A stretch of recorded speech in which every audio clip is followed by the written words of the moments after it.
उनके पिताश्री जब नहीं कर सके 15 साल में, तो उनको क्या अनुभव है? वो तो क्रिकेट खेलते थे।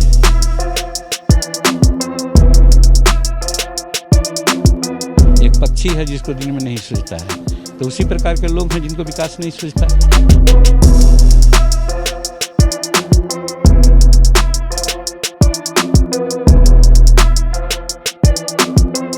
जीतन राम मांझी ने अभी अपने मताधिकार का प्रयोग किया और आपको बता दें कि खुद इमामगंज विधानसभा सीट से चुनाव लड़ रहे हैं। सबसे पहले तो इंक फिंगर एक बार और दिखा दे और तमाम लोगों से अपील करे, आपके गया शहर में और आसपास के विधानसभा क्षेत्र में हो तो वो जल्द से जल्द मतदान करने के लिए पहुंचे। निश्चित रूप में मतदान का बहुत बड़ा महत्व है। राष्ट्रपति को भी एक मत मिलता है और एक गरीब को भी मिलता है, तो इसलिए वोट का महत्व को समझते हुए हम अपील करते हैं आप लोगों से कि जो अभी तक मतदान नहीं किए हैं वो अपना पसंदीदा पार्टी को या चिन्ह को मताधिकार वोट कर दें और उसके बाद निश्चिंत हो जाए। कोरोना काल में ये ऐतिहासिक चुनाव हो रहा है और सीनियर सिटीजन्स के लिए खास तौर पर ख्याल रखने के लिए कहा, लेकिन चुनाव आयोग की तैयारी पूरी है, इसलिए भी मैंने कहा बहरहाल अब मुद्दे की बात करते हैं। किन किन मुद्दों को ध्यान में रखकर आज आपने अपील की है जनता से कि वो आपको वोट करें?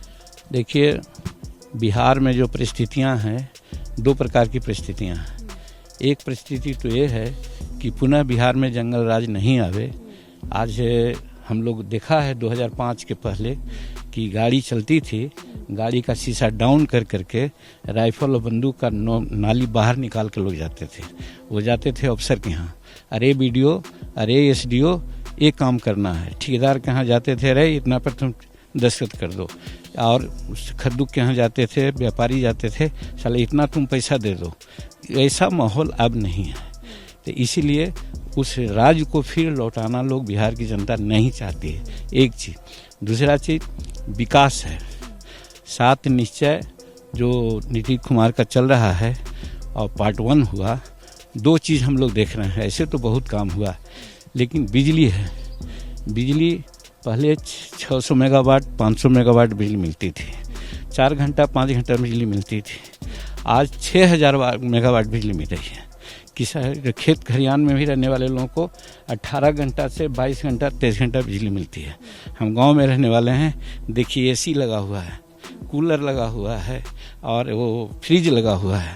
देहात में ऐसा नहीं होता था। तो एक काम तो हुआ है।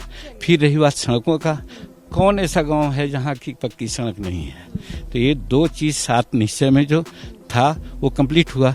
अब 7 निश्चय 2 में जो संकल्प है कि हर खेत को हम पानी देंगे, ये बहुत बड़ी बात हो गई है और इसीलिए लोग अट्रैक्टिव हैं। सीएम की दोनों योजनाओं को 7 निश्चय पार्ट 1 पार्ट 2 दोनों को आपने गिना दिया, लेकिन आपसे मैंने सवाल किया था कि किन मुद्दों पर।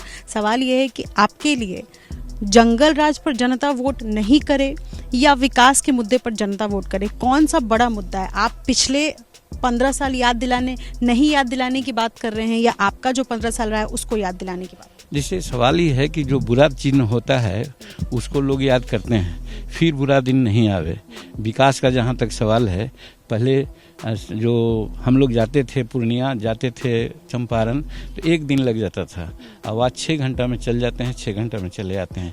तो ये विकास नहीं है क्या?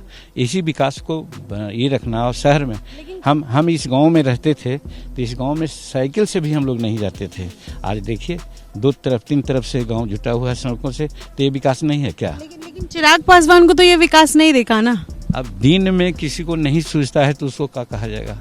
एक पक्षी है जिसको दिन में नहीं सूझता है, तो उसी प्रकार के लोग हैं जिनको विकास नहीं सूझता है। अच्छा, नीतीश कुमार ने आपको साथ में रख करके यानी NDA का हिस्सा बना करके कहीं ना कहीं जो कहा जाता है कि एक समुदाय के वोटर्स को साधने की कोशिश की, तो आप जो बड़े काट नजर आ रहे हैं चिराग पासवान के। देखिए, ये सब राजनीतिक मुद्दा है। राजनीतिक मुद्दा पर इस तरह की बात नहीं की जाती है।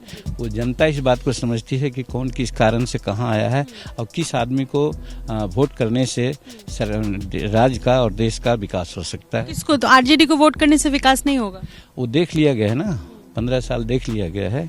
आज जो लोग कहते हैं बेरोजगारी के बारे में, तो जब मकान में पहला ईंट जोड़ते हैं, नींव हमारा ठीक होता है तब ना मकान बनता है। तो 15 साल में यहाँ तो रह करके एक उद्योग था अपहरण उद्योग, और अपहरण उद्योग में भी एक अन्य मार्ग में उसका पंचायती होती थी।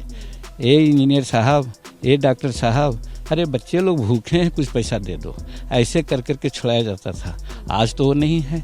एक चीज़, दूसरा चीज़, जब विकास का मामला उसमें होता, कोई इंडस्ट्री चलना लगाते, कोई बात होती, तो उसमें तो वह समूचे इंडस्ट्री वाले तो भाग रहे थे, अब भाग गए थे। अब जब परिस्थितियाँ 15 साल में सुधर रही है तो आ रहे हैं इंटरप्रेन्योर, यहाँ उपनिवेश कर रहे हैं, और आगे आने वाले दिन में मैं समझता हूँ कि यहाँ पर इंडस्ट्री लगेंगे, खेती का विकास होगा, बेरोजगार वाले लोग हैं उनको रोजगार मिलेगा। तो मतलब तेजस्वी यादव जो कह रहे हैं कि पुरानी बातों को छोड़िए, इस बार युवा सरकार बनाइए, हम आपको विकास देंगे, हम आपको रोजगार देंगे, तो वो आपको बहुत प्रभावशाली नहीं लग रहा है? सवाल ही नहीं उठता है। उनको क्या अनुभव है?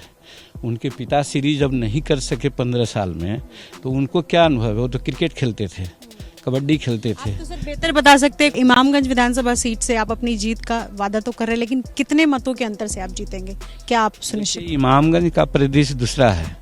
हम समझते हैं बिहार नहीं, हिंदुस्तान में शायद वो अकेला वाहिद कंस्टिट्यूंसी है जहां ये कहा जाता हो कि आप आइए, नॉमिनेशन करके चले जाइए, हम लोग सर्टिफिकेट आपको घर पहुंचा देंगे।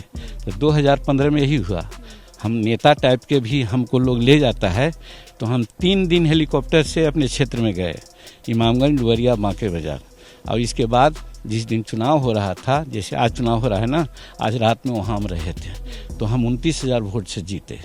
एक ही उन लोगों का वहाँ मुद्दा था कि हमारे जाने के पहले वहाँ अनेक प्रकार के अत्याचार हो रहा था वर्करों पर, आम लोगों पर, चंदा वसूली, जो खिलाफ करता था उसको केस में फंसाना, और जो ज़्यादा खिलाफ करता था उसकी हत्या, ये सारी बातें हो रही थी। और that is grace of the God कि 5 साल में सब कुछ नहीं हुआ।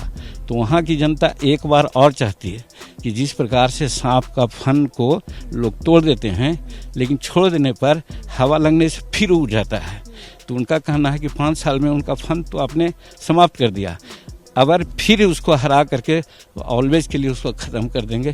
इसलिए वहाँ के लोग स्वस्फूर्त होकर के वोट किया है, और यही मुद्दा मेन है। बहुत शुक्रिया। हाँ, ठीक है। ये तो जिस तरीके से अपने विधानसभा सीट यानी इमामगंज से जिस मजबूती के साथ जीत का दावा कर रहे हैं जीतन राम मांझी, क्या उतनी ही मजबूती के साथ जनता इस बार उनको वोट करने जा रही है? इसके अलावा कई मुद्दों पर बातचीत की, लेकिन साफ साफ कहना है कि महागठबंधन का साथ उन्होंने देखा। महागठबंधन में डिक्टेटरशिप है, जबकि नीतीश कुमार के राज में लोगों ने विकास का रास्ता देखा है। बहरहाल 10 नवंबर को चुनाव के रिजल्ट आने हैं, और क्या जीतन राम मांझी एक बार फिर इमामगंज की जनता की पहली पसंद बनते हैं, ये देखना आगे दिलचस्प होगा। अपने सहयोगी विशाल राय के साथ निधिश्री, ABP न्यूज़, गया।